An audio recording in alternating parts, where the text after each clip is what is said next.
हमने किया था एप्लीकेशन ऑफ हेनरीज लॉ।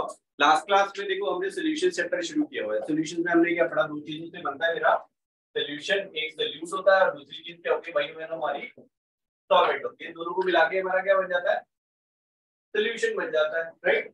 एक सॉल्यूट था एक सॉल्वेंट था, दोनों को मिक्स किया मैंने, क्या बन गया मेरा सॉल्यूशन बन गया, ठीक है। और सॉल्यूट क्या था जो लेस क्वांटिटी में था, सॉल्वेंट क्या था जो मेरा लार्ज क्वांटिटी में था। और जो फेज मेरा सॉल्वेंट का था वही फेज मेरा किसका रहेगा, सॉल्यूशन का रहेगा, है ना। पानी में चीनी घोले आपने और जो सॉल्यूशन बना वो कैसा रहता है, लिक्विड ही रहता है, राइट। क्लियर है, सभी को क्लियर है, ओके। तो ये चीज भी होगी मेरी solute plus solvent it gives solution, ठीक है जी, ओके। अब इसके बाद हमने क्या किया था, यहाँ पे अलग अलग सॉल्यूशंस के बारे में पढ़ा था, सॉलिड सॉल्यूशन, लिक्विड सॉल्यूशन और गैसियस सॉल्यूशन के बारे में, ठीक है। तो सॉलिड सॉल्यूशन क्या होगा, सॉलिड सॉल्यूशन को बात है अभी बोली, ठीक है, उसको नहीं हम अभी कंसीडर करें। हमने पहले पढ़ा था solid in liquid, right, solid in liquid, जिसके ऊपर हमने मोलारिटी, मोलालिटी, नॉर्मेलिटी, है ना, मोल फ्रैक्शन, मास फ्रैक्शन, ब्ला ब्ला ब्ला, जो हमने प्लस वन में ही पढ़ा था, काफी सारी चीजें वो हमने यहाँ पे कंसीडर कर ली, ठीक है जी, क्लियर है। उसके बाद हमने यहाँ पे क्या किया, ये हो गया मेरा सॉलिड इन लिक्विड। आज हम करेंगे यहाँ पे गैस इन लिक्विड, ठीक है, गैस इन लिक्विड के बारे में, और इसको हम समझाएंगे through Henry's law. Henry's law, Henry law ने क्या बोला कि कितना अमाउंट, मैंने आपको लास्ट टॉपिक में मतलब लास्ट लेक्चर में डेफिनेशन भी लिखवाया था कि कितना अमाउंट ऑफ सब्सटेंस, कितना अमाउंट ऑफ गैस मेरा डिसॉल्व हो रहा है, वो किस चीज के ऊपर डिपेंड कर रहा है, प्रेशर के ऊपर। सिंपल सी कहानी है, यहाँ पे मैंने एक बीकर लिया, उसके अंदर ये मेरा पिस्टन था, राइट, और यहाँ पे मेरा लिक्विड फेज था, this was the liquid phase. ऊपर हो गया मेरा गैसियस फेज, राइट। अब यहाँ पे क्या हुआ, कुछ मैंने गैसेस डाली हुई है यहाँ पे रखी हुई है, तो गैसेस क्या है, अनडिसॉल्व्ड फॉर्म में भी मिलेगी और हमें डिसॉल्व्ड फॉर्म में भी मिलेगी, ठीक है जी, क्लियर है। अब क्या किया दूसरे केस में, इसी को पिस्टन को मैंने नीचे मूव करा दिया। जब मैंने पिस्टन मूव किया तो मतलब प्रेशर लगाया होगा, प्रेशर लगाया तो पिस्टन नीचे की तरफ मूव कर गया। तो यहाँ पे क्या हुआ, जो गैसेस थी वो सारी क्या हो गई, डिसॉल्व होने लगी, किसमें, लिक्विड में, सॉल्वेंट में। तो मतलब क्या हुआ, जो सॉल्युबिलिटी है गैस की इन द लिक्विड किस चीज के ऊपर डिपेंड कर रही है, प्रेशर के ऊपर, ठीक है। Higher the pressure higher is the solubility, ठीक है जी। अब जो सॉल्युबिलिटी था फॉर्मूला के केस में मैंने ये किया, जो पी है, जितना भी मैं प्रेशर लगाऊंगा वो किसके ऊपर है, सॉल्युबिलिटी के ऊपर डिपेंड कर रही है, right. More the pressure more is the solubility, क्योंकि सॉल्युबिलिटी को किसी टर्म्स में बताना था, molarity, molality, normality, formality, right, mass fraction, mole fraction. यहाँ पे मैंने क्या किया, यहाँ पे किससे ले लिया मैंने, सॉल्युबिलिटी को in terms of mole fraction. तो P जो था that is directly proportional to X, right. इसके बाद क्या हुआ, P जो था that is equal to KHX, P is equal to KHX, और KH क्या हो गया मेरा, हेनरीज लॉ कांस्टेंट। यहाँ पे मैंने क्या किया, प्रोपोर्शनैलिटी कांस्टेंट को हटाना था तो मैंने KH डाल दिया, P is equal to KHX आ गया, क्लियर है। और मैंने एक और चीज भी बताई थी, अगर मैं KH को ले रहा हूं तो KH is equal to P upon X, मतलब अगर इसकी वैल्यू इंक्रीज करती है तो X की वैल्यू क्या करेगी, डिक्रीज करेगी। तो गैसेस के ऊपर डिपेंड कर रहा था, higher the value of KH lower is the solubility of gas, right, clear हो गया। Higher the value of KH lower is the solubility of gas, समझ आ गया। अब वो क्वेश्चन में पूछेगा भी, मैंने आपको पॉइंट्स भी लिखवाए थे, अगर मैं किसी भी गैस का, गैस इन लिक्विड सॉल्यूशन है, उसका टेम्परेचर इंक्रीज कर रहा हूं तो सॉल्युबिलिटी क्या हो रही थी, डिक्रीज कर रही, क्योंकि लास्ट क्लास में मैंने आपको फैक्टर्स लिखवाए थे, है ना, कौन कौन से फैक्टर्स थे जो हमारे इन्फ्लुएंस कर रहे थे solubility of gas in liquid, right. उसके अंदर मैंने पहले लिया था nature of gas and solvent, like dissolve like, जिसमें मैंने बताया था कि HCl गैस जो है that is more soluble in water as compare to CO2, क्योंकि HCl में प्लस और माइनस है, पोलर नेचर का है, वाटर क्या है मेरा, पोलर नेचर का है, तो लाइक डिसॉल्व लाइक, तो उसकी सॉल्युबिलिटी ज्यादा है। और CO2 क्या है मेरा, नॉन पोलर है, ठीक है, उसका डाइपोल मोमेंट 0 है, तो उसकी सॉल्युबिलिटी क्या रहने वाली है, कम रहेगी, क्लियर हो गया, राइट। तो ये हो गया nature of gas and solvent. दूसरा था effect of temperature. Cold drink वाला एग्जांपल मैंने बताया था आपको, कोल्ड ड्रिंक अगर आप ठंडी पीते हो तो अच्छा टेस्ट देती है, बट अगर रूम टेम्परेचर वाली को खोलोगे एक तो फिज ज्यादा करती है। फिज क्यों ज्यादा करती है? क्योंकि सॉल्युबिलिटी क्या है, कम हुई है because of increase in temperature. Clear हो गया? समझ आया? क्लियर है? याद रहेगा, याद रखिएगा। उसके बाद इफेक्ट ऑफ प्रेशर, जिसमें मेरा ये आया, ठीक है ना, कितना अमाउंट ऑफ गैस, कितना मास ऑफ गैस मेरा डिसॉल्व हो रहा है, वो किस चीज के ऊपर डिपेंड कर रहा है? प्रेशर के ऊपर। Higher the pressure higher is the solubility. यहां से ये चीज हमने क्लियर कर दी, ठीक है जी? क्लियर है? और उसके बाद मैंने कुछ एप्लीकेशंस, अब सेकंड वाले टॉपिक की जो सीबीएसई के क्वेश्चन है, प्रीवियस ईयर क्वेश्चन, जरा उसमें गो थ्रू करिए जरा, एक मिनट लगा के।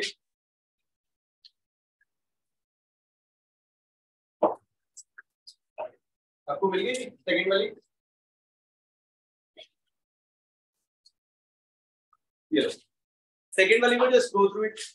देखो अभी आपको करना क्या भाई, ध्यान रखिएगा, जो भी असाइनमेंट आपकी है ना, उसे कॉपी में स्टेपल कर लेना, जहाँ पे आपने सॉल्व किया स्टेपल कर लेना और उसे फोल्ड कर देना, ठीक है? जस्ट क्वेश्चन एक बार पढ़ लो, फिर मैं आपको क्लियर करा रहा हूँ। जस्ट गो थ्रू इट, सिर्फ क्वेश्चंस पढ़ने हैं जैसे आप अखबार पढ़ते हो, ठीक है?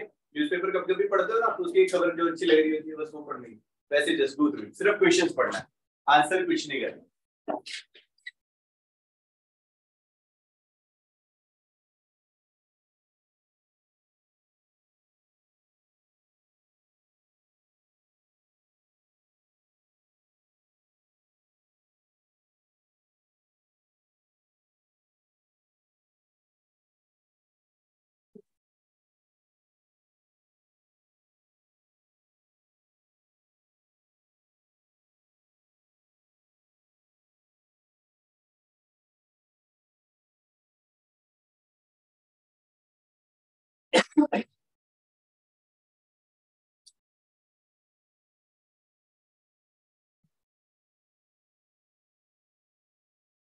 राइट, हो गया?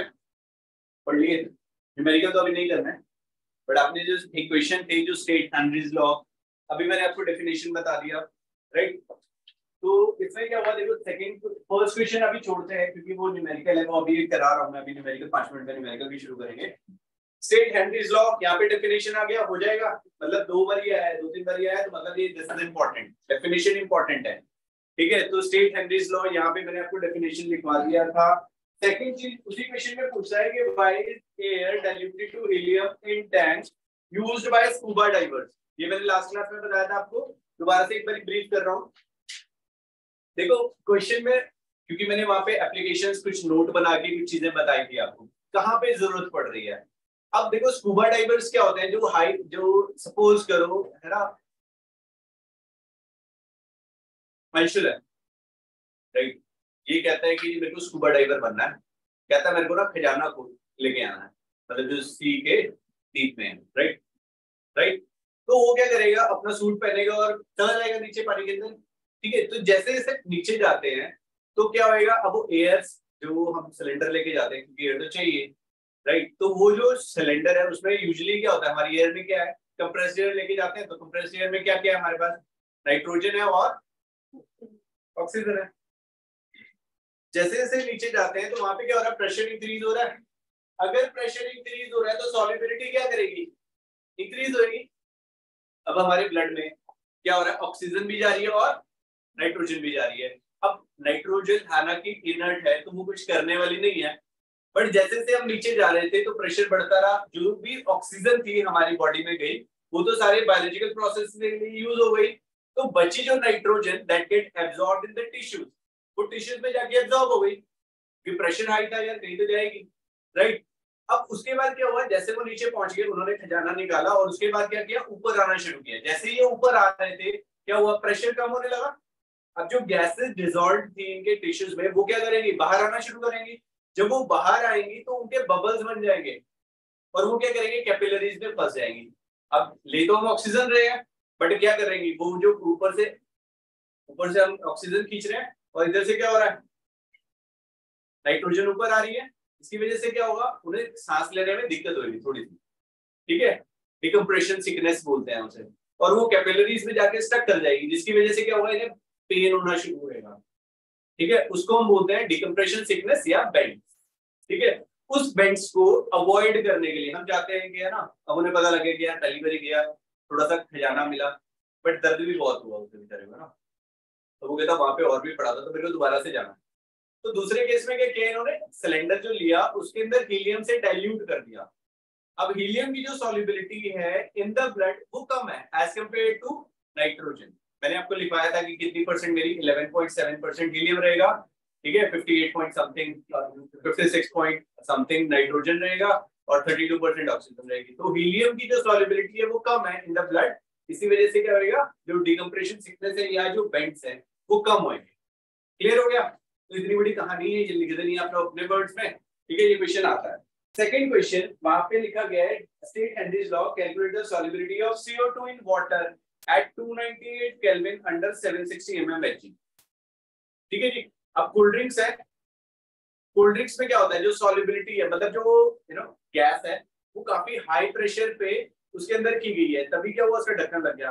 आपने देखा भी है, कभी हम ढक्कन कैसे उठाते हैं वो एकदम से जाता है, फिज करती है ना, वो क्यों कर रही है, because of solubility of carbon dioxide in water at high pressure. बहुत हाई प्रेशर पे उसे सील किया गया है। ठीक है, आपने वो भी देखा था कि बॉटल थी हमारे पास जो बंटे वाली है ना, देखते हो जब आप स्कूल के बाहर में वो बंटे वाली बॉटल मिलती है, उसके अंदर भी क्या होता है, हाई प्रेशर पे किया होता है, इसी वजह से प्रेशर की वजह से क्या होता है, वो जो ढक्कन होता है वो, मतलब जो उसमें है ना, और क्या बोलते हैं बंटा होता है वो ऊपर की तरफ चिपका होता है, सील होती है वो, क्यों, क्योंकि हाई प्रेशर रहता है उसके अंदर, राइट।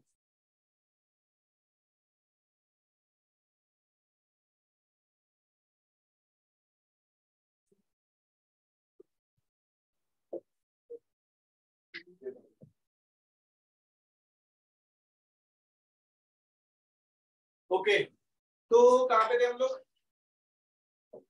सॉल्युबिलिटी वाली है ना, solubility of CO2 in liquid.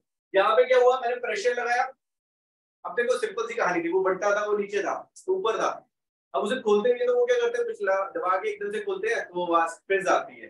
देखिए हमारे टाइम पे तो वही मिलती थी यार, क्योंकि 10 रुपए हमारे पास होते नहीं थे, कोल्ड ड्रिंक वाली है ना, कांच वाली बोतल मिलती होती थी, आजकल तो देखने को नहीं मिलती, राइट। तो वो 3 रुपए की, 3 रुपए 4 रुपए की मिल जाती थी, तो इतने के पैसे होते थे हमारे पास, हम वही पीते थे, है ना। 5 रुपए में वो नींबू डाल के भी दे देता था, अच्छी चीज बना के, कभी कभी मिलती है तो पी लेते हैं। ये किसी ने बर्थडे वाली ट्राई की है, यहाँ पे भी मिलती है 37 में, 41 में, ओके, यहाँ पे 37 में वो 12 के पास बैठा होता है शायद। हाँ हाँ मैंने भी है सर, हाँ मैंने भी है सर बंटा। अच्छा ठीक है, राइट। तो ये हो गया हमारा, राइट। भाई थोड़ा सा टफ हो, क्योंकि टॉपिक के बीच में आए हो, ये फर्स्ट क्लास में आया है, ये तो आती है जाती है ना, वो भी फर्स्ट क्लास में है, तो मैं थोड़ा सा ब्रीफ कर लिया, थोड़ा सा लेट हो गए, फिर वो हो जाता है ना। अभी जो हम कर रहे हैं हेनरीज लॉ के बारे में, जहाँ पे गैस एंड लिक्विड के बारे में बात कर रहे हैं, क्या नाम है आपका, विनय। तो गैस एंड लिक्विड के बारे में बात कर रहे थे, हेनरीज लॉ के बारे में, ठीक है। कोई भी solubility of gas, solubility of gas in liquid, ठीक है जी। तो उसमें क्या हुआ था, कार्बन डाइऑक्साइड बंटे वाली जो बॉटल थी उसके अंदर क्या था, कार्बन डाइऑक्साइड थी डिसॉल्व्ड इन वाटर, जिसकी वजह से वो सील्ड थी, ठीक है। ये हो गया। अब उसके बाद थर्ड क्वेश्चन देखो जरा, स्टेट चेंज हो गया, give reasons for the following, aquatic species are more comfortable, fourth question का first part, aquatic species are more comfortable in cold water than in hot water. अभी हमने पढ़ा टेम्परेचर, टेम्परेचर एक major factor था solubility of gas and liquid का, है ना। अगर मैंने वहां पे टेम्परेचर इंक्रीज कर दिया, टेम्परेचर इंक्रीज किया, देखो हॉट वाटर में क्या हुआ, टेम्परेचर ज्यादा होने की वजह से क्या हुआ, सॉल्युबिलिटी कम होएगी। अब जब कम होएगी तो क्या होएगा, जब सॉल्युबिलिटी कम होएगी तो क्या होगा, जब सॉल्युबिलिटी कम होएगी तो जो एक्वेटिक स्पीशीज हैं वो उन्हें ज्यादा ऑक्सीजन नहीं मिलेगा, जब कम ऑक्सीजन मिलेगा तो वो ज्यादा ना कंफर्टेबल नहीं होंगे। हम लोगों के साथ भी होता है ना, कई लोग देखे हैं कहीं पे क्लोज जगह में जाते हैं, है ना, होता ना, पार्टी वार्टी करने गए वहां पे बेहोश हो गए वो, क्यों, अंडरग्राउंड में गए थे और वहां पे भाई बहुत सारी भीड़ होगी, जिसकी वजह से उन्हें लगा कि ऑक्सीजन की कमी है और वो है ना, या उन्हें उठा के ऊपर लाना पड़ता, भैया हवा ले लो, है ना, ऐसा होता है, राइट। तो वो क्या हुआ, वैसे ही वहां पे हॉट वाटर में क्या हुआ, सॉल्युबिलिटी कम रहेगी ऑक्सीजन की, राइट, और कोल्ड वाटर में क्या रहेगा, ज्यादा रहेगी, ठीक है। तभी भी जो लोग फिश खाते हैं तो कोल्ड वाटर फिश है ना, टूना गलती है और भी बड़ी सारी गलती है ना, देसी वाली खा के मजा नहीं आता, सैल्मन गलती है, मतलब जो अच्छी वाली फिश है वो ठंडे वाटर वाली है, गर्म वाटर वाली नहीं है। ओके, नेक्स्ट करते हैं, नेक्स्ट फोर्थ का बी पार्ट है, at higher altitude people suffer from anoxia resulting in inability to think. अब जब हम पहाड़ पे चढ़ गए तो वहां पे क्या हुआ, प्रेशर कम है, जैसे जैसे नीचे आते रहेंगे तो प्रेशर क्या है, ज्यादा है ना, मैंने बताया नीचे रहेंगे तो प्रेशर ज्यादा आ रहा है एयर का, बट जैसे जैसे ऊपर जाते रहे तो एयर का प्रेशर क्या होगा, कम हो जाएगा। जब एयर प्रेशर कम हो गया तो वहां पे क्या हुआ, हमें ऑक्सीजन की जरूरत पड़ी, ठीक है। बहुत सारे लोग जो लेह लद्दाख करने जाते हैं, खरदुंगला पास में जाके उन्हें बोला जाता है, स्पेशली बोला जाता है कि भैया आप यहाँ से चले जाओ आधे घंटे बाद, अदरवाइज क्या होगा, वहां पे जाके होते है ना, बेहोश हो जाते हैं बहुत सारे लोग, और सिकनेस होती है, और जो लोग यहाँ से बाय एयर जाते हैं उनको भी दिक्कत आती है, क्योंकि एक्चुअली में टाइज करने का टाइम नहीं मिलता हमें, तो वहां पे कहा जाता है कि 2 दिन आप यही रुको, उसके बाद आप कहीं पे भी ट्रेवल करो, ताकि आप बीमार हो, नहीं तो सरकारी अस्पताल है वहां पे एडमिट कराया जाता है। हाँ मैंने सुना है, वहाँ पे मिलिट्री का हॉस्पिटल है, वहाँ पे उन्हें रखा जाता है भैया थोड़ा, राइट। चलो अब लिमिटेशंस करते हैं हम, नेक्स्ट टॉपिक लिखिए, लिमिटेशंस ऑफ हेनरीज लॉ। ये तो सारी एप्लीकेशन थी, जितनी भी कहानी मैंने बताई है, these all are applications, right. Question भी हमने सारे कर लिए, यहाँ पे 4 क्वेश्चन तो हो गए, 5वां 6वां 7वां 8वां वो सारे न्यूमेरिकल्स हैं, अभी इसके बाद हम न्यूमेरिकल्स करेंगे लिमिटेशन, ठीक है। Next we have limitations of Henry's law,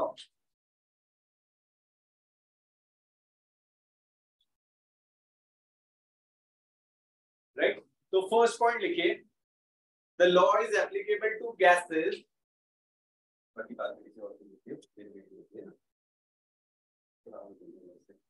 इसमें लिखिए the law is applicable to gases, the law is applicable to gases only under ideal conditions.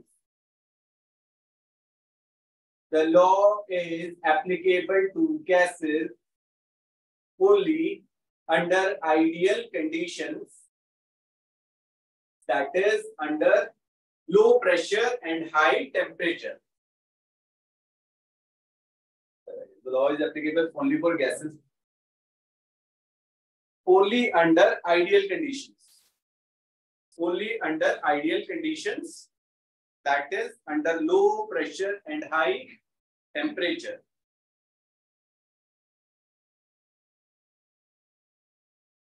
Right? Second question करते हैं, सेकेंड क्वेश्चन है, सॉरी सेकेंड क्वेश्चन बोलो, second point लिखिए, और नहीं sir, low pressure high temperature,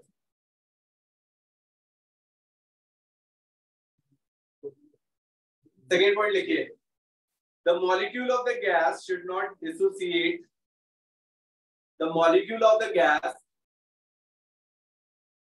should not dissociate or associate in solution, should not dissociate or associate in solution, right, मतलब जो gas है वो सेम मॉलिक्यूलर फॉर्म में रहे, राइट, क्लियर हो गया। थर्ड पॉइंट लिखिए, the gas should not react chemically, the gas should not react chemically with the solvent to form any compound. The gas should not react chemically with the solvent to form any compound. ठीक है जी, मतलब क्या हुआ देखो, अब यहाँ पे मैंने NH3 लिया, NH3 का अगर वाटर में डिसॉल्व हो जाएगी, ये भी पोलर और ये दोनों मिलके क्या बना देंगे, NH4OH, और ये फर्दर डिसोसिएट भी हो जाएगी किसमें, NH4 प्लस में और OH माइनस में। अभी दो गैसेस तो उसमें मिक्स हुई, बट उसने क्या किया, नया कंपाउंड बना दिया। इस केस में क्या होगा, मेरा हेनरी लॉ फेल हो जाएगा।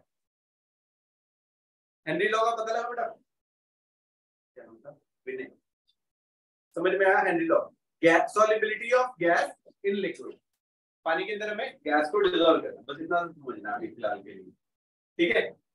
जैसे कोल्ड ड्रिंक होती है, पानी के अंदर हमने क्या किया, कार्बन डाइऑक्साइड को डिसॉल्व कर, ठीक, ओके, यहाँ तक क्लियर है जी? तो अभी हम करने वाले हैं क्वेश्चन, ठीक है जी? अभी हम करेंगे क्वेश्चन। चलिए क्वेश्चन लिखिए जरा। The Henry law constant, the Henry's law constant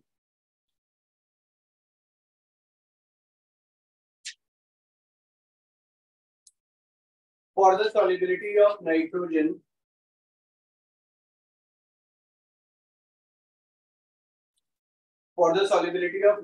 gas in water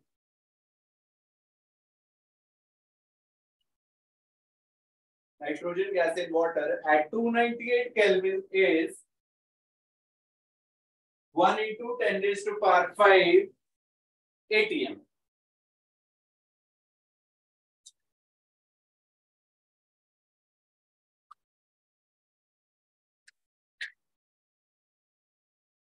One into 10 raised to power 5 atm. The mole fraction of N2 in air is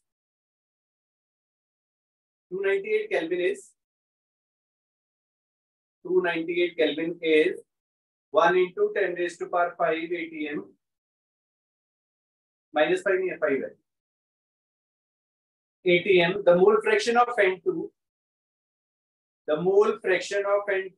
in air is 0.8. The mole fraction of N2 in air is 0.8. What is the number of moles of N2? What is the number of moles of N2 from air dissolved in 10 moles of water? Dissolved in 10 moles of water at 298 Kelvin. At 298 Kelvin and 5 atm pressure.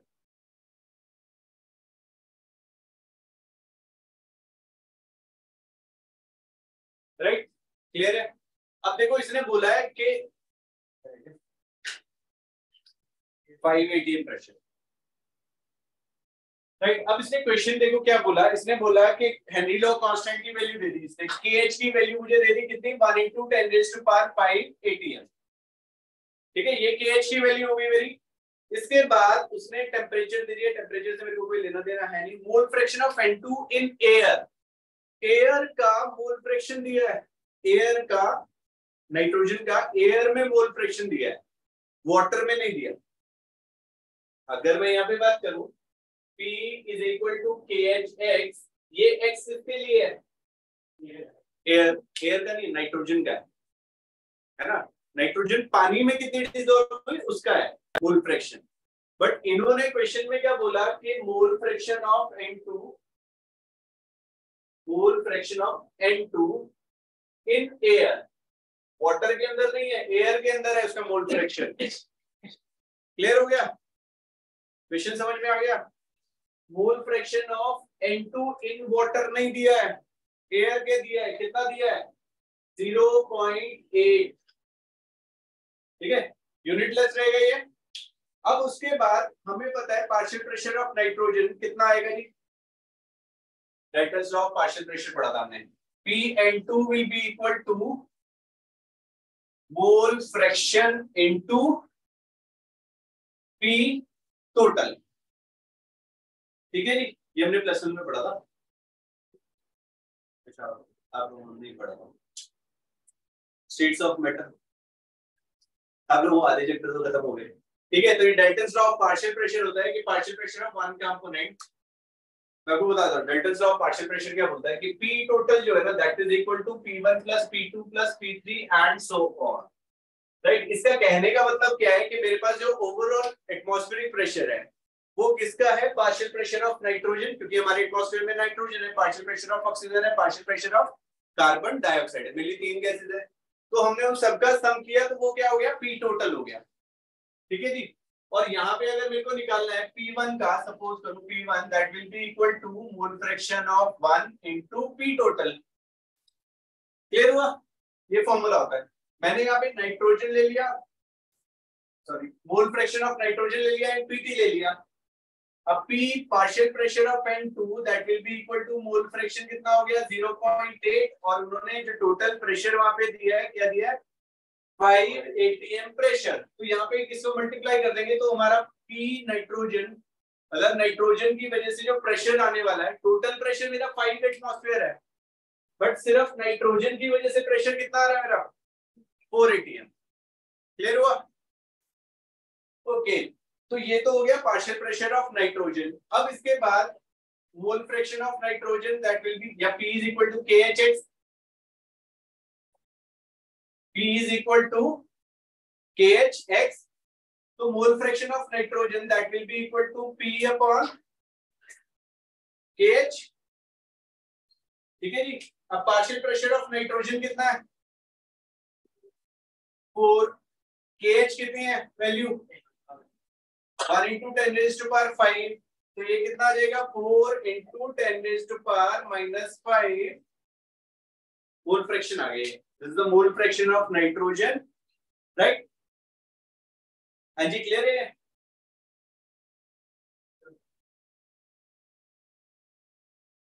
अब आप लोगों ने यार कुछ चीजें नहीं की, क्या कर सकते हैं? ठीक है, ये वाली जो इक्वेशन आई मेरी कहां से आई, Dalton's law of partial pressure. अब ये बोलता है क्या है पार्शियल प्रेशर में कि भैया अगर मेरे पास कोई भी गैस है, कॉम्बिनेशन ऑफ गैसेस है, पी टोटल है, वो किसके बराबर होगा, P1 plus P2 plus P3। जितनी भी गैसेस होंगी, मतलब अगर मैं एटमॉस्फेयर प्रेशर की बात कर रहा हूं तो वो किसका है, जितनी भी गैसेस है उन सबके पार्शियल प्रेशर का सम हो गया। ठीक है जी। तो ये वाला एक फॉर्मूला था, और यहाँ से हमने क्या निकाल दिया, P1 अगर मुझे निकालना है that is equal to mole fraction of 1 into P total. तो यहाँ पे पार्शियल प्रेशर ऑफ नाइट्रोजन था मेरे पास, राइट, उसका निकालना था। Mole fraction of nitrogen in air given है मुझे, तो 0.8 था इनटू 5, तो 4 atm। टोटल प्रेशर जो मेरे को आ रहा था, राइट, टोटल प्रेशर जो आ रहा था वो कितना था, 5 atm। सिर्फ नाइट्रोजन की वजह से कितना प्रेशर था वो, 4 atm। ठीक है, सपोज करो यहाँ पे मैंने लिख दिया Pt that will be equal to, दो ही गैसेस थी मेरे पास, PNO2 sorry PN2 and PO2। समझ रहे हो? इसका कितना हो गया, 4 atm, टोटल मेरे पास 5 था, और ऑक्सीजन की वजह से कितना एटमॉस्फेयर प्रेशर, 1। अभी क्लियर हो गया? हाँ वो लिक्विड, अभी यहाँ तक, अभी यहाँ तक समझ आ रहा है, ये समझ में आ गया? बता रहा हूँ अभी, यहाँ तक क्लियर है? ठीक है। अब जो मैंने पानी रखा हुआ है 10 मोल्स वाला, उसके ऊपर नाइट्रोजन की वजह से कितना प्रेशर है, समझे? अब ऑक्सीजन नहीं डिसॉल्व करना हमें, सिर्फ क्या करना है उसमें, मतलब जो नाइट्रोजन है वही डिसॉल्व करनी है। तब तो समझ में आ गया। तो उसका प्रेशर कितना आ गया, 4 atm आ रहा है, अप्लाई हो रहा है, अपॉन में KH आ गया, ये आ गया। तो मेरा कितना मोल फ्रैक्शन ऑफ नाइट्रोजन डिसॉल्व हो गया, 4 into 10 raised to power minus 5, right? अब इसके बाद हमने यहाँ पे क्या किया, मोल फ्रैक्शन ऑफ N2, इसका फॉर्मूला क्या था मोल फ्रैक्शन का, moles of nitrogen upon moles of nitrogen plus moles of, पानी में गया ना वो, पानी में डिसॉल्व हुआ है, water which is equal to 4 into 10 raised to power, क्या हो गया, 10 raised to power minus 5, right? अब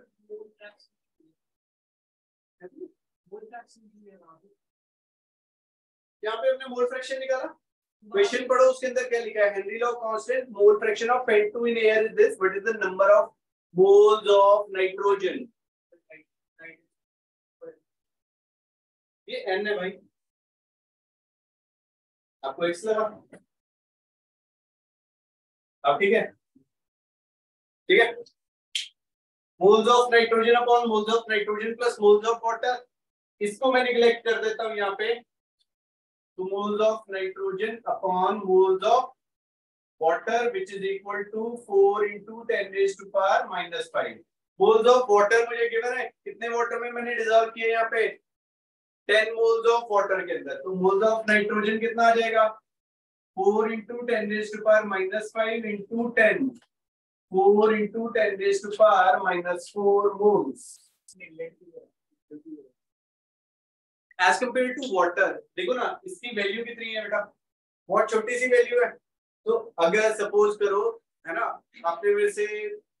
मैंने आपसे 2 लाख रुपए ले लिया और मैं आपको 1,99,950 रुपीज दे दूं, तो आप क्या कहोगे 50 रुपए भी दो, ठीक है यार, और वो भी मैंने दिया आपको 6 महीने बाद, तो आप क्या कहोगे शुक्र दे तो दिए यार, है ना, सही है ना। तो उसको हमने निगलेक्ट कर दी, जिसकी वैल्यू बहुत बड़ी थी 10 मोल्स के कंपैरिजन में, इसकी वैल्यू क्या होगी 0.013 समथिंग, कुछ भी बहुत छोटी सी होगी, उसे निगलेक्ट कर दिया, इसे यहाँ पे मल्टीप्लाई किया, आंसर आ गया।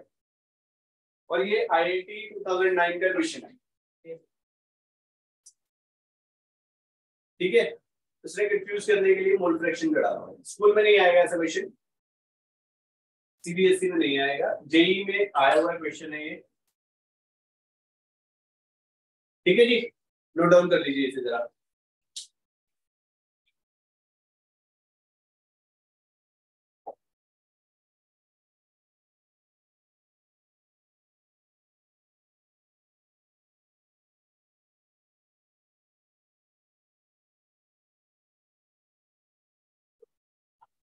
हाँ जी जल्दी करिए।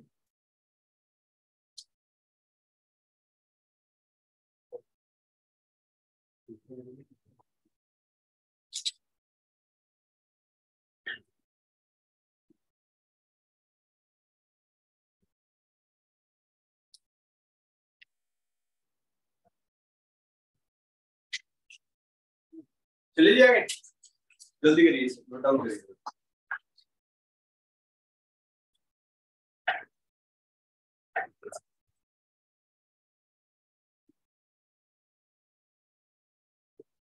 हाँ जी हो गया, देखो जल्दी जल्दी क्वेश्चन करने हैं। और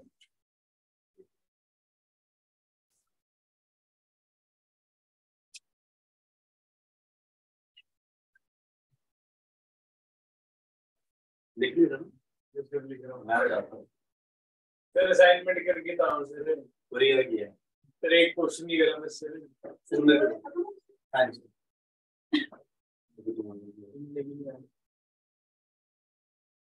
ओके चलिए सेकंड क्वेश्चन लिखिए, ये एनसीईआरटी का शॉर्ट एग्जांपल है। If N2 gas is bubbled through water, if N2 gas is bubbled through water,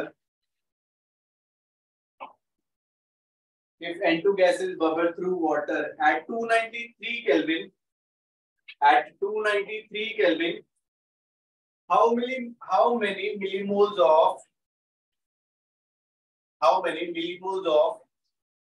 nitrogen gas would dissolve in,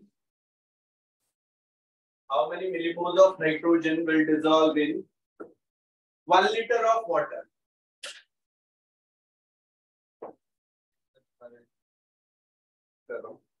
If N2 gas is bubbled through water at 293 Kelvin, how many millimoles of nitrogen gas, how many millimoles of nitrogen gas would dissolve in 1 liter of water, would dissolve in 1 liter of water? Assume that N2 exerts a partial pressure of, assume that N2 exerts a partial pressure of 0.987 bar, 0.987 bar, given that KH for nitrogen, given that KH for nitrogen at 293 Kelvin is 76.48 K bar. 76.48 kilo बार। ठीक है जी, clear है। अब देखो इन्होंने question में क्या किया, how many millimoles, मुझे मोल्स निकालने किसके, नाइट्रोजन के, जो मेरा पानी में डिसॉल्व हो रहा है। Assume that N2 exerts a partial pressure of 0.987 bar। ठीक है जी, क्लियर है। KH की वैल्यू दे दी इन्होंने, KH की कितनी आ गई 76.48 K बार, समझ आया। अब मेरे को मोल्स निकाल, sorry mole fraction of N2 निकाल लें, क्या आ जाएगा, P इज इक्वल टू क्या होता है, P is equal to KH X था, तो X will be equal to क्या हो जाएगा, P upon KH, P 0.987 upon 76480 बार।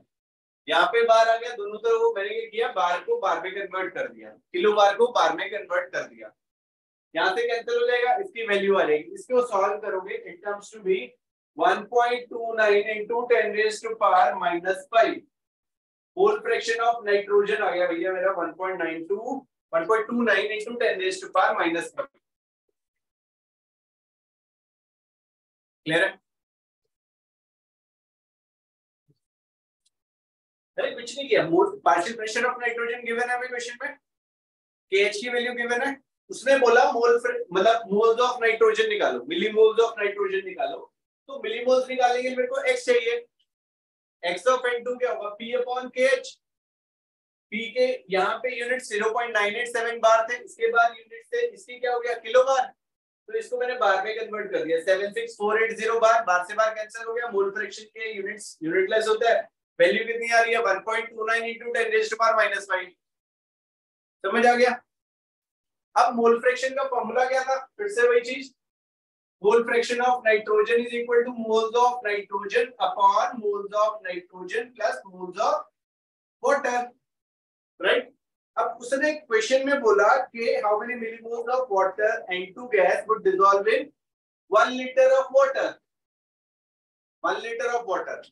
अब 1 लीटर का मतलब क्या होगा, 1 kg and 1 kg means 1000 grams. इसके मोल्स ऑफ वाटर निकाल देते हैं यहाँ पे, moles of water is equal to 1000 upon 18 55.55 आ जाएंगे। क्लियर है, ये याद रखिएगा कैलकुलेशन। और which is equal to 1.29 into 10 raised to power -5। अब यहाँ पे भी इसे क्या किया हमने, निगलेक्ट कर दिया, क्योंकि वैल्यू क्या है, बहुत छोटी सी है, तो यहाँ पे 55.5 आ गया, तो moles of nitrogen will be equal to 1.29 into 10 raised to power -5 into 55.55। इसको सॉल्व करते हो तो कितना आता है, ये 7.16 into 10 raised to power -4 moles। But question में उसने पूछा है क्या है, मिलीमोल्स। उसने क्या पूछा है, मिलीमोल्स।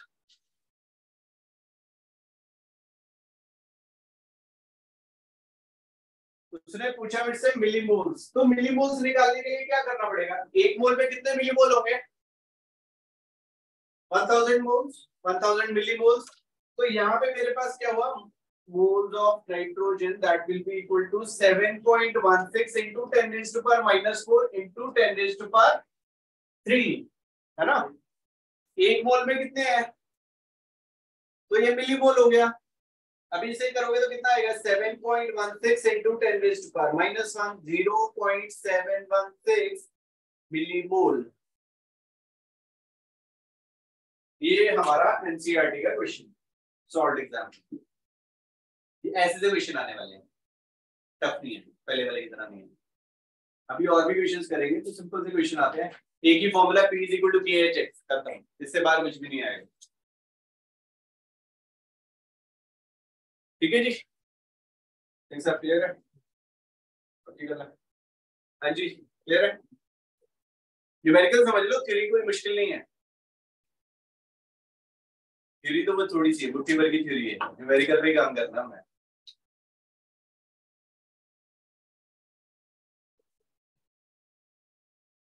हाँ जी हो गया, बोला है,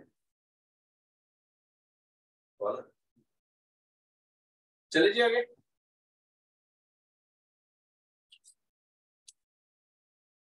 चले जाएंगे। ओके चलिए नेक्स्ट क्वेश्चन लिखिए जरा। ये सीबीएसई का सैंपल पेपर का 2010 का क्वेश्चन है। लिखिए the Henry's law constant for oxygen, नहीं ये आपको नहीं मिलेगा, ऊपर नहीं है। The Henry's law constant for oxygen dissolved in water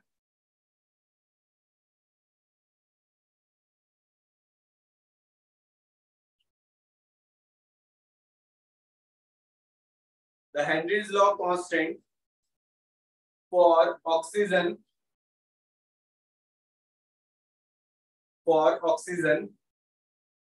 dissolved in water is 4.34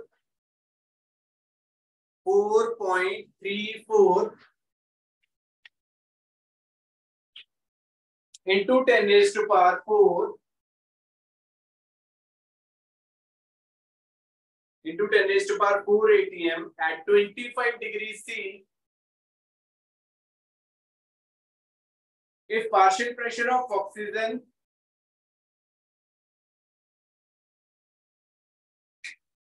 in air is 0.2 atm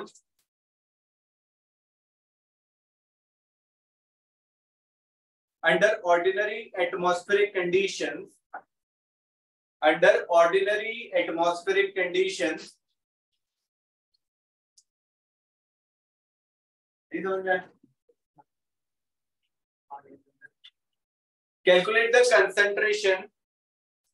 calculate the concentration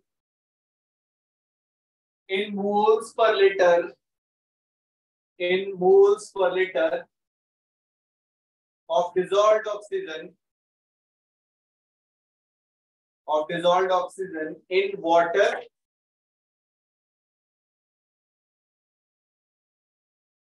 in equilibrium with air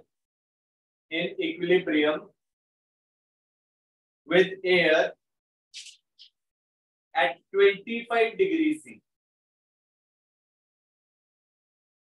ठीक है, अब देखो लास्ट क्वेश्चन में, अभी जो इससे पहले मैंने किया था क्वेश्चन, उसके अंदर मैंने आपको क्या बताया था भाई, ये बात सुन लो फिर बात करोगे समझ में।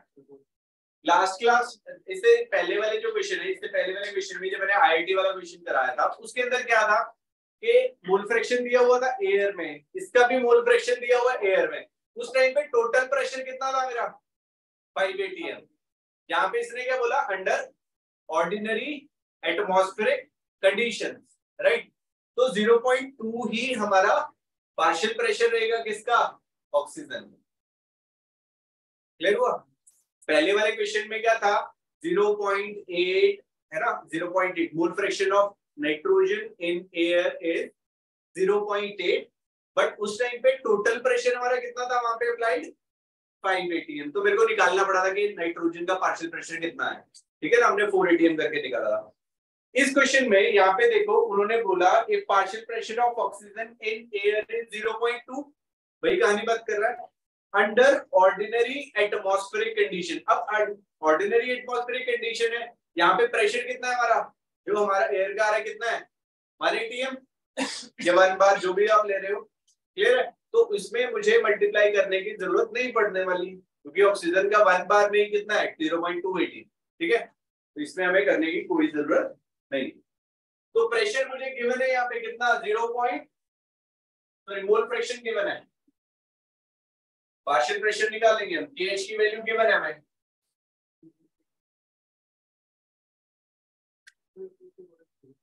ओके चलो क्वेश्चन में क्या क्या दिया हुआ है, मैं partial pressure of 0.2 atm given है, right? Partial pressure of oxygen in air is 0.2 atm at the ordinary condition. KH की वैल्यू मुझे गिवन है कितनी है 4.34 into 10 raised to power 4 atm। Mole fraction निकल जाएंगे, mole fraction of O2 that will be equal to P is equal to KHX, right? P is equal to KHX, x, तो x का formula क्या हो जाएगा, p अपॉन kh, p की value 0.2 atm हो गई और kh की वैल्यू क्या हो गई 4.34 into 10 raised to power 4 atm, atm से atm कैंसिल हो जाएगा, राइट। यहाँ पे हम आंसर निकाल देंगे इसका, आ जाएगा, जो भी आएगा। लेट्स से कि इसकी वैल्यू आ रही है मेरी 4.6 into 10 raised to power -6, right. Solve कर दिया, नहीं मैंने देख के कर दिया। x of O2 क्या होएगा, moles of O2 upon moles of O2 plus moles of water, ठीक है, मोल्स ऑफ वाटर। इसे तो मैं निगलेक्ट कर दूंगा, ये वाले को तो मैंने कर दिया, निगलेक्ट कर दिया, क्योंकि इसकी वैल्यू क्या है, बहुत छोटी सी है, 4.6 into 10 raised to power -6, बहुत बहुत बहुत छोटी है, ठीक है। अब उसके बाद बचा मेरा मोल्स ऑफ वाटर। अब उसने बोला कितने वाटर में डिसॉल्व किया है, oxygen in water at equilibrium. यहाँ पे हम क्या करते हैं, वाटर को सपोज कर लेते हैं कि भैया मेरा वहां पे कितना है 1 kg ऑफ वाटर है या 1 लीटर ऑफ वाटर है, तो यहाँ पे इसके मोल्स कितने आ जाएंगे 55.55, NO2 upon 55.55 into 4.6 into 10 raised to power -6. So moles of O2 will be equal to 4.6 into 10 raised to power -6 into 55.55. इसको आप सॉल्व करोगे तो ये कितना आ जाएगा 2.55 into 10 raised to power -4 mole, right. Clear है, सिर्फ मल्टीप्लिकेशन का ही काम है और कुछ से ज्यादा कोई क्वेश्चन मुश्किल नहीं, ठीक है। अभी आपने एक ही क्वेश्चन देखा था जो थोड़ा ट्विस्ट था, बाकी सब क्या है सिंपल सिंपल क्वेश्चन है, right.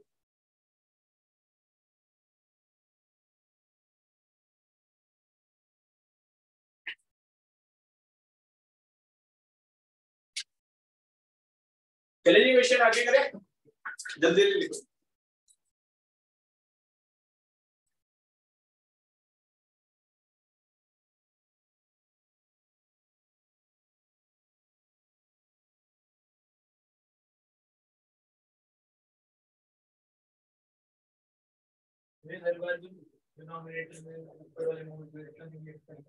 Most of the time देखो जब भी वैल्यू बहुत छोटी होगी ना 10 raised to power क्या आ रहा है -6 -5 -4, वो बहुत छोटी सी वैल्यू है मतलब, तो उसे निगलेक्ट कर देंगे हम।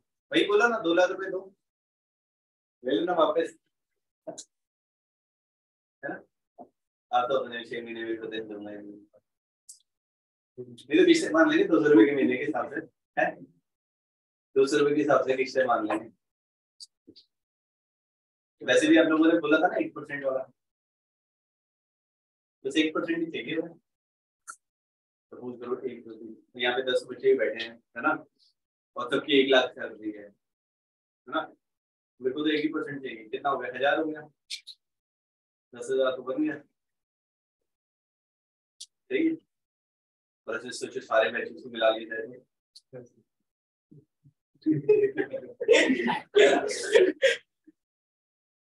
10 साल से बढ़ा रहे हैं, तो हो गया था काम तो हमारा, काम करने की जरूरत ही नहीं है। अब तो पहुंचे थे 10 लाख पे, 10 लाख रुपए महीना आ रहा है,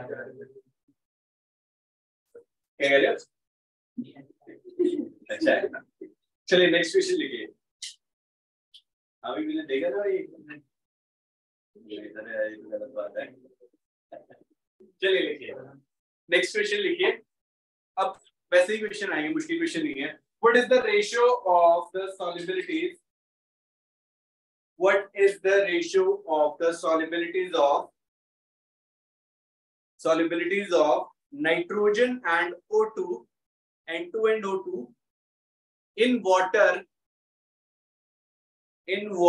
at 373 Kelvin, given that यार बोलो मत यार, क्या मतलब यहाँ पे, अच्छा अच्छा यहाँ पे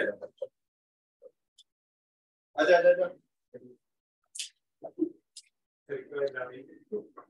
अब KH की वैल्यू, KH N2 की वैल्यू मुझे गिवन है, KH for N2 की वैल्यू गिवन है मुझे कितनी 12.6 into 10 raised to power 4 atm।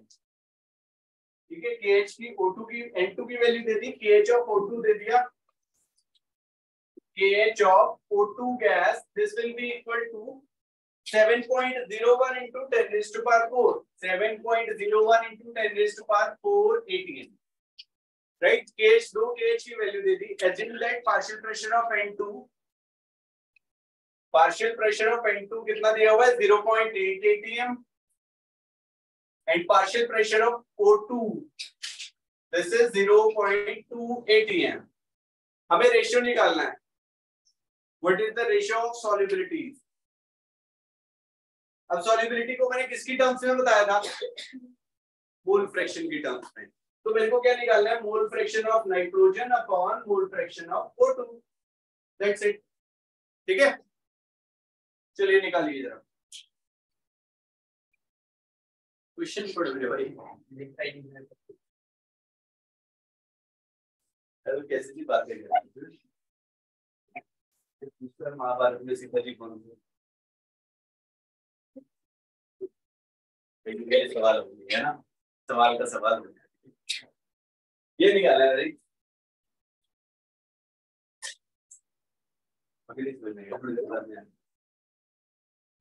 देख भाई क्वेश्चन दिया हुआ है इसमें, इन्होंने बोला कि रेशियो निकालना है सॉल्युबिलिटी का नाइट्रोजन इनटू ऑक्सीजन, किसमें सॉल्युबल है, वाटर में, कितने टेम्परेचर पे 373 केल्विन पे। ठीक है, ये मोल हेनरी लॉ कांस्टेंट दे दिया नाइट्रोजन गैस का, हेनरी लॉ कांस्टेंट दे दिया ऑक्सीजन गैस का, और पार्शियल प्रेशर ऑफ नाइट्रोजन भी दे दिया, पार्शियल प्रेशर ऑफ ऑक्सीजन भी दे दिया, इन दोनों की रेशियो निकालनी है। समझ आया?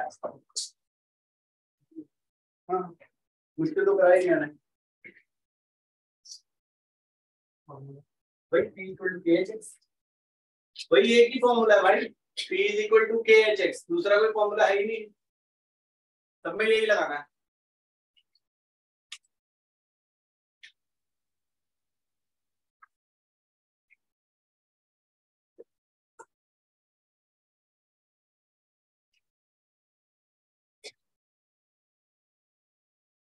चलिए भाई, क्या सोच रहे हो, कैलकुलेटर नहीं है, दूसरे का निकाल, partial pressure of O2, sorry solubility of O2।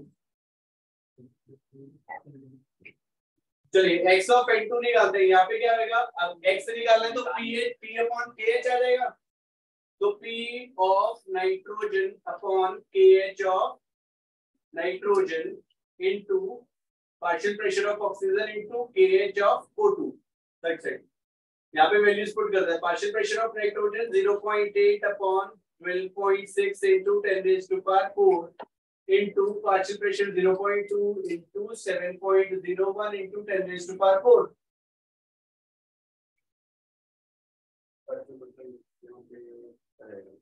2.22 आ रहा है,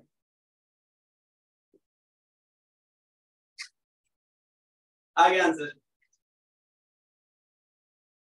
हाँ जी, क्लियर है, बस इतना सा क्वेश्चन था, इतना सा क्वेश्चन खत्म, रेशियो आ गया। Solubility of nitrogen and oxygen का निकालना था। अब मैंने पहले बताया ना, सॉल्युबिलिटी कोई भी चीज मेरी कोई गैस थी, कितनी सॉल्युबल थी, हमने पहले पढ़ा ना, P is directly proportional to X, कितनी मेरी गैस सॉल्युबल है, विशिष्ट पर डिपेंड कर रहा है, प्रेशर के ऊपर, राइट। तो सॉल्युबिलिटी को मैंने बताया ना, सॉल्युबिलिटी को मैंने मोल फ्रैक्शन की टर्म्स में ले लिया, बस खत्म हो गया, इतना सही सवाल राइट है, पता नहीं, मैंने कुछ देख लिया, फिर ऊपर 7.01 लिया, नीचे 12.6 है, देखिए ये भी तो 4,728 भी तो होता है, 12 तो नीचे भी होता है।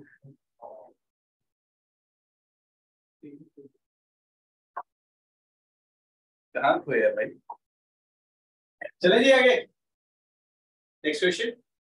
सब में यही क्वेश्चन, यही फॉर्मूला लग रहा है, इससे ज्यादा कोई और अलग फॉर्मूला नहीं, बस इतना सही। चलिए अब हम करेंगे एक और सीबीएसई का क्वेश्चन है 2009 का, आउटसाइड दिल्ली, मतलब हम अपने लोगों विदेशी लोगों के, लिखिए। हाँ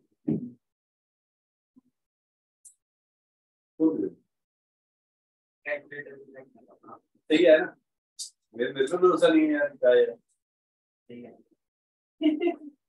क्वेश्चन लिखिए, what concentration of nitrogen, next question लिखिए, what concentration of nitrogen should be present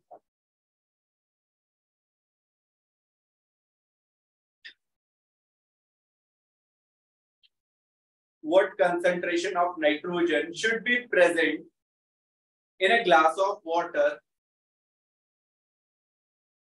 in a glass of water at room temperature,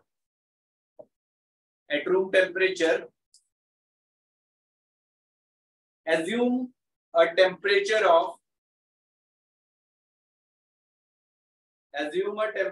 of 25 degrees C,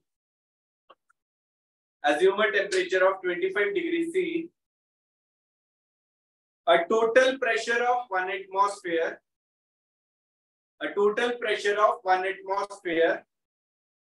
and mole fraction of nitrogen in air is 0.78,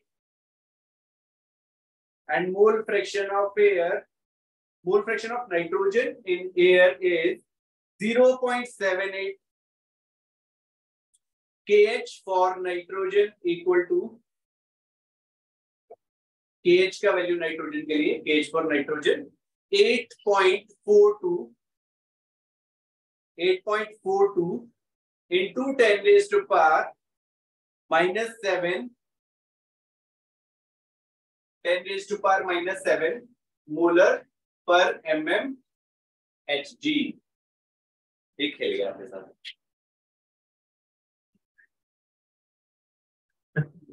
वही कह रहा हूँ, वही तो खेल गया वो आपके साथ, है ना। ओके, कोई मुश्किल चीज नहीं। अब 1 बार या 1 ATM, है ना, एक ही चीज लेके चल रहे हैं यहाँ पे। 1 ATM किसके बराबर होता है भाई, mm में। देखो हमने जितने भी क्वेश्चंस किए थे वहां पे हमने क्या किया, बार लिया था या ATM लिया, है ना। यहाँ पे वो mm में ले आए, तो 1 ATM किसके बराबर होता है, कितने mm Hg के बराबर होता है, 760 mm, 76 सेंटीमीटर। ठीक है जी, बस ये था, राइट।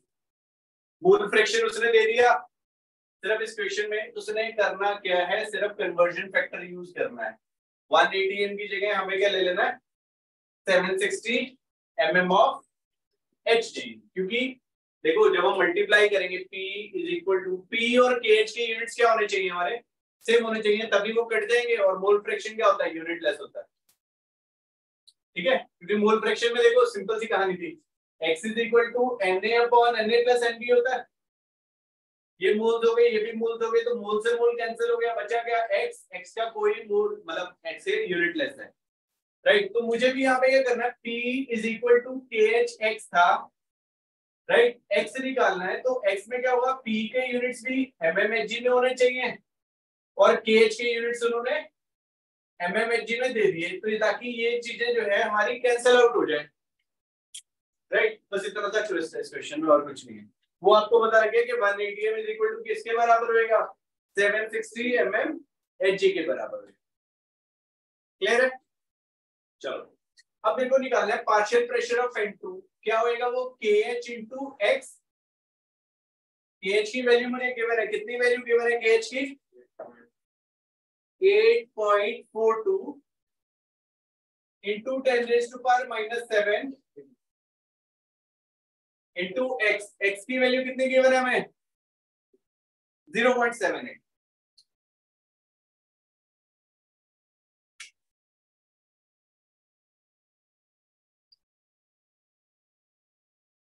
हाँ जी, समझ आ गई है। अब ये तो क्या है, KH की वैल्यू किसमें दी हुई है, मिलीमोल्स में, है ना, मतलब mmHg में। तो मेरे को क्या करना पड़ेगा, प्रेशर जो आएगा उसे किससे मल्टीप्लाई करूं, 760 से, ठीक है जी। इसे मैं कर देता हूं किससे मल्टीप्लाई, 760 से। इसको सॉल्व कर लीजिए, कितना आएगा,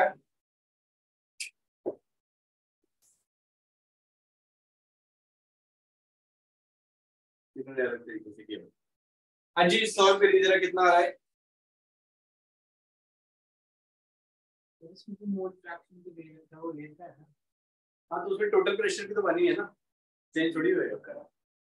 अंडर एटमॉस्फेरिक कंडीशन बोला ना, तो बेटी 180 में नहीं हो रहा, अगर 5 होएगा 10 होएगा तब चेंज करेगा वो। ठीक है जी, P is equal to KHX आ गया, यहाँ पे निकल जाएंगे mole fraction, mole fraction of nitrogen हो जाएगा जी क्वेश्चन। सिर्फ यही ट्विस्ट था कि 180 m जो है वो किसके बराबर होना चाहिए, 760 mm। मेरे को यूनिट्स कैंसिल करने थे, सिर्फ जैसे याद करो हमने 76.48 K बार वाला था, उसे मैंने किया था, किसमें कन्वर्ट किया था, बार में, 1000 से मल्टीप्लाई करके। ठीक है, यहाँ पे क्या करना है, मेरे को यूनिट्स कैंसिल करने हैं, तो 1 bar equal to 760 mm of Hg हो जाएगा, और हमारा आंसर आ जाएगा यहाँ पे moles of N2 that will be equal to 2.77 into 10 raised to power minus 4 moles। ठीक है जी, सिर्फ कैलकुलेशन पार्ट है, कर लीजिएगा, खत्म।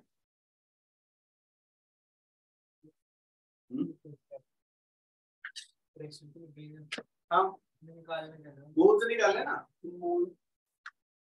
n/n x आ गया, घर जाके करिए, समझ में आ जाएगा, नहीं आएगा तो निकाल दो, फिर मल्टीप्लाई करने पे आएंगे ना 2.77, अरे घर जाके करना आ जाएगा भाई, सर 4991 सारा कोई नहीं हो सकता है। इसने एक्चुअली बुक में दूसरे तरीके से किया हुआ है, मैंने वो वाला बुक वाला तरीका नहीं अपनाया। ठीक है, इसमें बिल्कुल अलग फॉर्मूला है, वो मैं चाहता नहीं आप लोगों को बताना। ठीक है ना, तो सिंपल से हमने करना क्या है, इस फॉर्मूला के साथ टिक रहना है, बस इसी के साथ ही करते रहना है। हो सकता है इसमें गलती भी हो। ठीक है,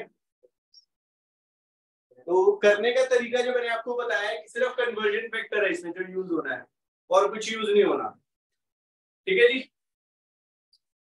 मैं क्वेश्चन एक बार चेक कर लूंगा, बिल्कुल बुक में आंसर गलत दिया हुआ है, फॉर्मूला गलत दिया हुआ है, प्रेशर निकाल दिया उसका मोल निकाल दूंगा। एक बार क्वेश्चन चेक कर लूंगा, इसमें देखो ना, यहाँ पे ये क्वेश्चन दिया हुआ है, कंसंट्रेशन ऑफ नाइट्रोजन करने में क्या होता है। ओके, मोल्स निकालने हैं। assume a pressure of 25 degrees C, total pressure is 1 atmosphere, mole fraction of nitrogen layer is this।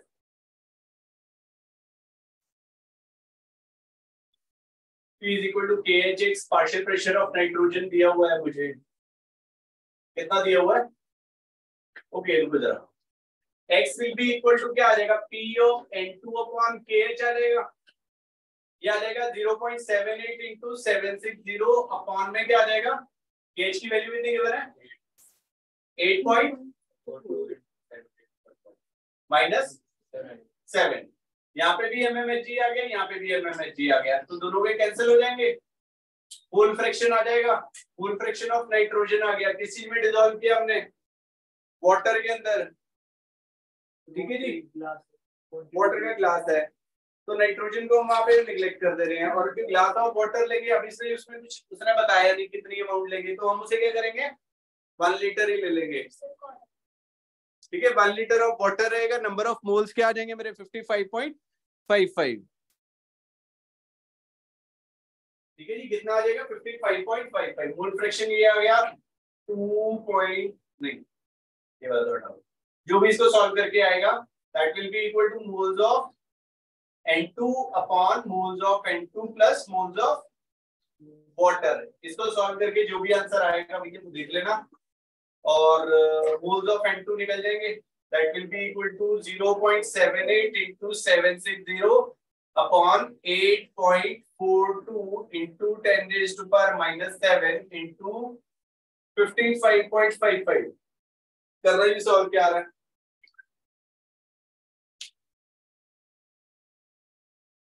Solve करो, इसे क्या आ रहा है, कैलकुलेटर यूज कर सकते हैं हम।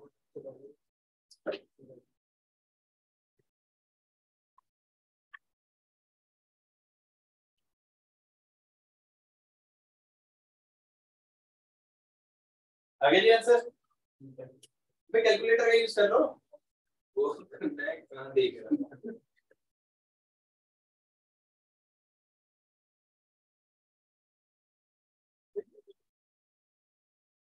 यहाँ पे इंटू को प्रेशर पे देना, इंटू को प्रेशर पे देना, partial pressure of nitrogen given है,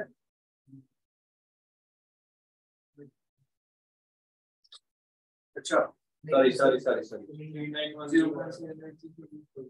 0.78 मोल फ्रैक्शन। हाँ तो बोलो ना partial pressure of nitrogen that is equal to क्या था mole fraction of nitrogen into P total. इससे निकाल दो। ठीक है पार्शियल प्रेशर ऑफ नाइट्रोजन ये कितना आ जाएगा मेरा 0.78 और पी टोटल कितना है मेरा 180 एम। तो इसे निकाल जाएगा पार्शियल प्रेशर ऑफ नाइट्रोजन वही आ गया यही आ जाएगा ना खत्म। आंसर निकालो भाई क्या आ रहा है। तो देख जब निकालना होगा ना तब तब नहीं याद चलेंगे इनके। पेपर में टेस्ट चल रहा है तो सर 2 मिनट है मैंने सुना बड़ा शातिर है मैं टेस्ट में भी चीटिंग करने में।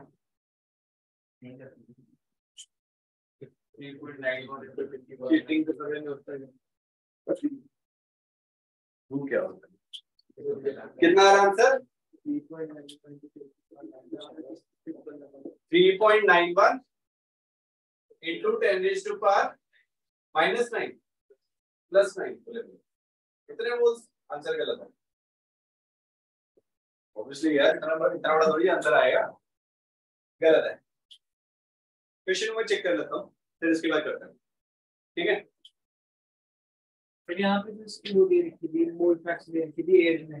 हाँ नाइट्रोजन की है वो नाइट्रोजन की वो कितनी दे रखी थी solubility of nitrogen in air निकालना ना मुझे। यहाँ पे यूज कौन है क्या solubility mole fraction x is equal to p into upon k। इसको हमने वाटर में निकाली है ना। हाँ तो हमने एयर वाली का यूज किया एयर वाली ये निकाली ना हमने ये वाली तो एयर की है। ये जो है भैया ये एयर के लिए निकला था पी टोटल मैंने बताया था पी टोटल किसके बराबर था P1 + P2 + P3 यही से फॉर्मूला निकाला था ना। P1 क्या था mole fraction of 1 into P total P2 क्या होगा मोल x2 into P total P3 क्या होगा x3 upon S3 into P total. तो P टोटल करोगे तो यही आएगा P1 + P2 + P3 क्योंकि जब इनको x1 + x2 + x3 करोगे क्या होएगा 1 आएगा। ठीक है जी क्लियर है ओके। तो ये भी मेरा क्वेश्चन हो गया समझ आया नहीं आया तो दोबारा करा दूंगा क्योंकि मेरे को भी इस क्वेश्चन में डाउट लग रहा है। इसमें इन्होंने पता नहीं कुछ और ही किया वो फॉर्मूला ही बदल दिए ठीक है तो वो चीज नहीं करेंगे हम। चलिए नेक्स्ट क्वेश्चन नेक्स्ट टॉपिक लिखिए vapour pressure of pure liquid. नहीं आंसर गलत आ रहा है इतना बड़ा नहीं आएगा इतनी सारी नाइट्रोजन थोड़ी डिसॉल्व हो जाती है। लिखो vapour pressure of pure liquid. इस वाले क्वेश्चन को हम दोबारा देखेंगे ठीक है। मैं एक बार गूगल कर लूंगा क्या है क्वेश्चन।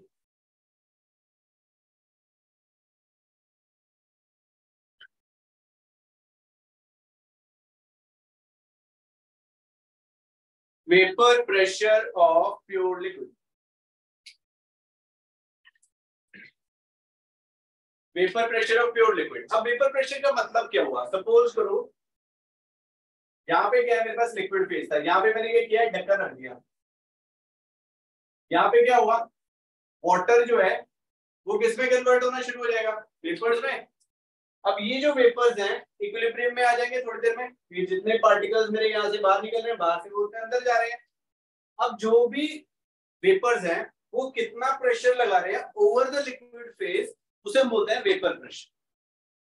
समझ आया मैंने यहाँ पे खाली पानी रखा ढक्कन लगा दिया तो क्या होगा इवेपोरेशन तो होता रहेगा है ना टाइम पे होता रहेगा। एक सर्टेन टाइम के बाद क्या होगा इक्विलिब्रियम एस्टेब्लिश हो जाएगा। जितने मेरे लिक्विड मतलब वाटर वेपर्स में कन्वर्ट हो रहा है उतने वेपर्स मेरे लिक्विड में भी कन्वर्ट हो रहे हैं right.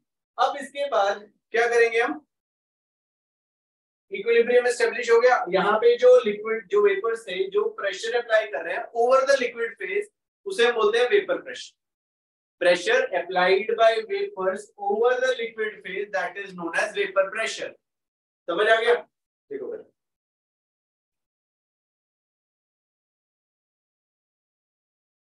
the pressure exerted by the vapors pressure exerted by the vapors of the liquid, the pressure exerted by the vapors of the liquid in equilibrium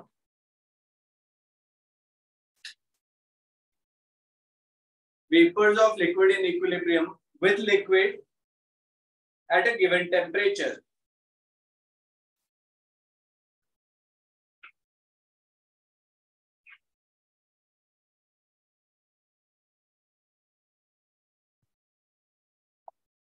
ठीक है जी, क्लियर है। अब सपोज करो मैंने यहाँ पे कोई भी प्रोसेस लिया है, यहाँ पे दो प्रोसेस हो रहे थे, क्या हो रहा था, रेट ऑफ इवेपोरेशन जो था वो मेरा फास्ट था, और धीरे धीरे क्या होगा, कंडेंसेशन भी क्या हो जाएगा हमारा, डिक्रीज करना शुरू कर देगा। और यहाँ पे क्या हो गया, मतलब इस पॉइंट पे क्या हो गया भैया, मेरा इक्विलिब्रियम जो था वो एस्टेब्लिश हो गया है। ठीक है, यहाँ पे मेरे रेट इंक्रीज कर रहा, रेट ऑफ रिएक्शन जो था वो इंक्रीज कर रहा था विद द टाइम। टाइम के बाद क्या हुआ, थोड़े टाइम बाद जो मैंने बताया इक्विलिब्रियम एस्टेब्लिश हो जाएगा।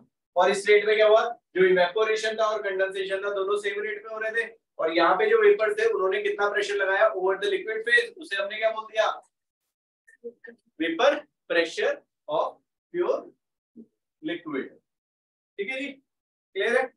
इसमें हम एग्जांपल ले लेते हैं कि H2O लिक्विड था वो किसमें कन्वर्ट हो गया, H2O गैस के। H2O लिक्विड था वो किसमें कन्वर्ट हो गया भैया, H2O गैस के। ठीक है, पक्का, मर्जी ये समझना है, पेपर में नहीं आता है कुछ, आपने देखा नहीं क्वेश्चन पेपर प्रीवियस ईयर के आया मुझे। नेक्स्ट टॉपिक लिखिए, factors influencing, factors affecting vapour pressure of liquid, factors affecting vapor pressure of liquid.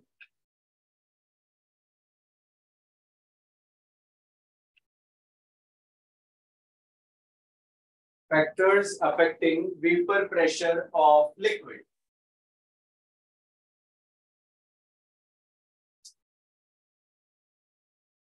Vapor pressure of liquid. अब देखो वेपर प्रेशर है, कोई मतलब यहां से लिक्विड से वो वेपर फेज में जा रहा है, कौन कौन से फैक्टर्स हो सकते हैं, नेचर ऑफ द लिक्विड के, उनके बीच में फोर्सेस ऑफ इंटरेक्शन कितने स्ट्रांग है। ठीक है ना, आप लोग, आप सिंपल से एग्जांपल लेते हैं, आपने अभी पीछे कोविड वाला टाइम था है ना, हम लोग क्या करते थे, सैनिटाइजर का यूज करते थे, थोड़ी देर बाद क्या होता था वो सूख जाता था है ना, विद इन सेकंड सूख जाता था। बट वही अगर आप पानी लेके रखोगे तो उसे थोड़ा सा ज्यादा टाइम लगता है। ठीक है, आपने एसीटोन देखा है, जो मम्मा जिससे नेल पेंट रिमूव कर रहे होते हैं है ना, अगर आप उसे पानी हाथ पे लगा लो तो वो क्या होगा, एकदम से उड़ जाएगा। तो वेपर प्रेशर किसका ज्यादा होएगा, एसीटोन का सबसे ज्यादा होएगा, फिर उसके बाद सैनिटाइजर का होएगा, और लास्ट में किसका होएगा, वाटर का होएगा। क्यों, क्योंकि एसीटोन में कोई हाइड्रोजन बॉन्डिंग नहीं है, वो जल्दी से उड़ जा रहा था। अल्कोहल था सैनिटाइजर में, उसके अंदर हाइड्रोजन बॉन्डिंग थी, बट स्टिल वो क्या कर रहा था, वॉलेटाइल ज्यादा था। बट अगर हम वाटर ले रहे हैं तो वो सबसे कम वॉलेटाइल है, उसके बीच में जो फोर्सेस ऑफ इंटरेक्शन है वो स्ट्रांग है, इसकी वजह से वो नहीं उड़ रहा था, जल्दी उड़ रहा था बट बहुत स्लोली उड़ रहा था। क्लियर हुआ। तो जिन लिक्विड्स में फोर्स ऑफ इंटरेक्शन स्ट्रांग है उनका वेपर प्रेशर क्या रहेगा, कम रहेगा। ठीक है, अपनी असाइनमेंट खोलिए, उसके अंदर एक क्वेश्चन है सेकेंड वाली,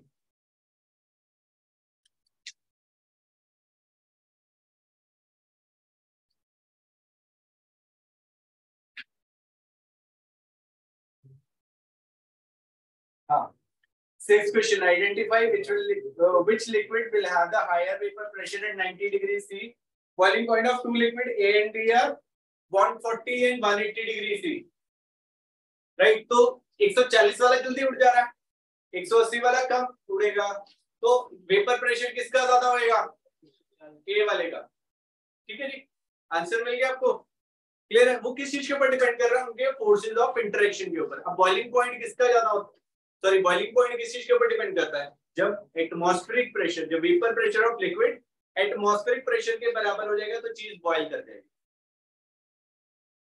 ठीक है, 180 वाले में क्या फोर्सेस ऑफ इंटरेक्शन स्ट्रांग थे, 140 वाले में फोर्सेस ऑफ इंटरेक्शन वीक थे। चलिए लिखिए। बॉइलिंग पॉइंट को क्या वो कैसे वो करता है, चेंज करता है, कुछ करता है, बताओ। कैसे affect करता है? अब देखो बॉइलिंग पॉइंट होता क्या है, किसी भी चीज का अगर आप बॉइलिंग पॉइंट की बात करोगे, जो वेपर प्रेशर ऑफ लिक्विड है ना, वो एटमॉस्फेरिक प्रेशर के बराबर हो जाएगा तो चीज बॉइल कर जाएगी। पढ़ेंगे हमसे डिटेल थोड़ी देर में। क्वेश्चन नंबर कौन सा था भाई? 6। तो चलिए यहाँ पे factors affecting vapour pressure of liquid. First point लिखिए, nature of the liquid. First point है मेरा nature of the liquid.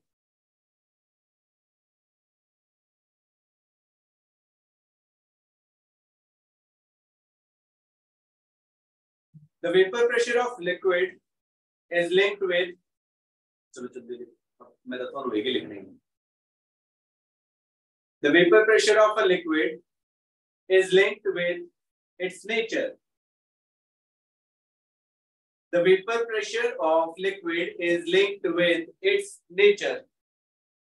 That is magnitude of intermolecular forces. That is magnitude of the intermolecular forces present in its molecules. Present in its molecules.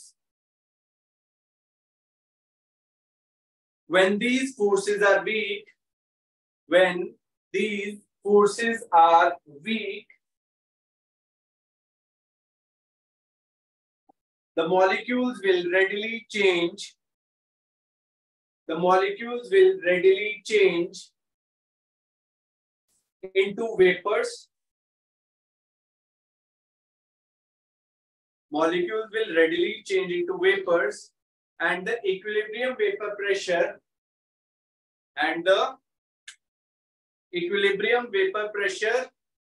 will be high.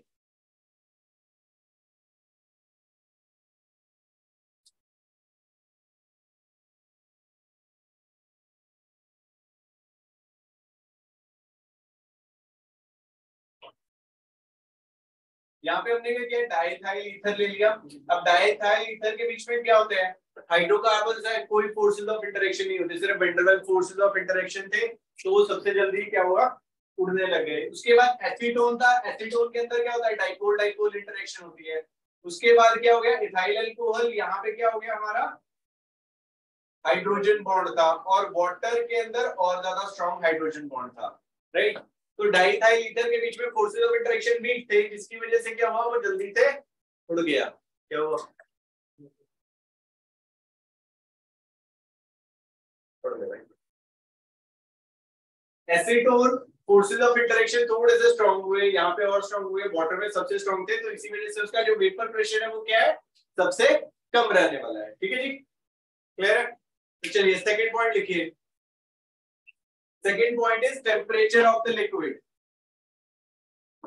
Temperature of the liquid. अब temperature तो समझ में आ रहा है ना। मैंने यहाँ पे रखा है, सपोज करो 25 डिग्री सी पे और एक 100 डिग्री सी पे, तो किसमें वेपर प्रेशर ज्यादा है, 100 डिग्री सी में, है ना। मतलब हम यहाँ पे लिखते हैं कि with increase in temperature, short form में लिखते हैं, देखिए with increase in temperature vapour pressure of liquid increases.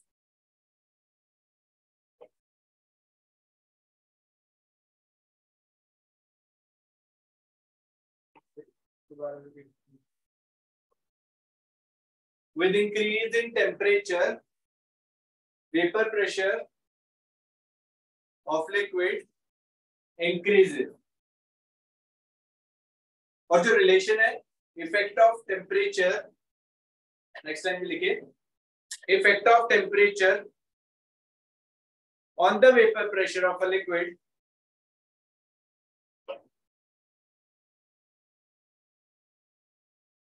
effect of temperature on vapor pressure of liquid is given in terms of Clausius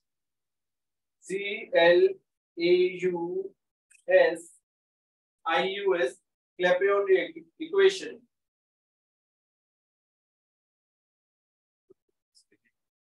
P/R1.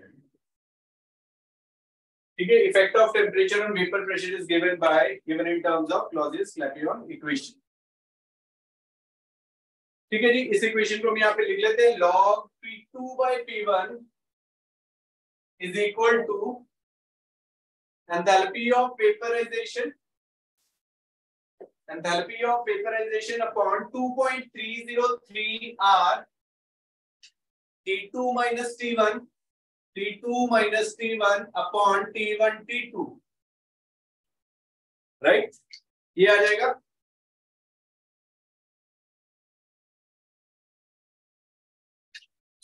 Right, इस पे लिखिए, here P1 and P2 are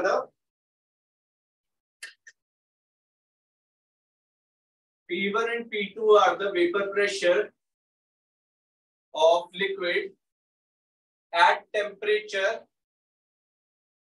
T1 and T2 respectively. Obviously T2 greater than T1 रहने वाला है यहाँ पे, and delta H VAP enthalpy of vaporization।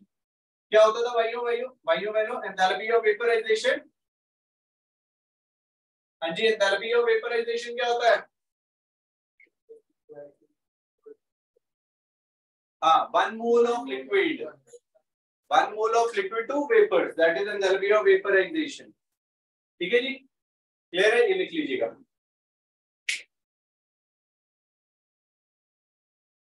Right, are जो है वो गैस कांस्टेंट है, रेडबर्ग नहीं है। आर आर आर आर अब एंथैल्पी की टर्म्स में तो आर की वैल्यू क्या होगी? 8.314 जूल पर केल्विन पर मोल, क्योंकि एंथैल्पी है, एनर्जी की टर्म्स में रहेगा तो जूल वाले लेके आने हैं। अगर लीटर एटमॉस्फेयर होता तो हम लोग क्या कर देते हैं यहाँ पे, तो 0.0831 1/12 लगा देते।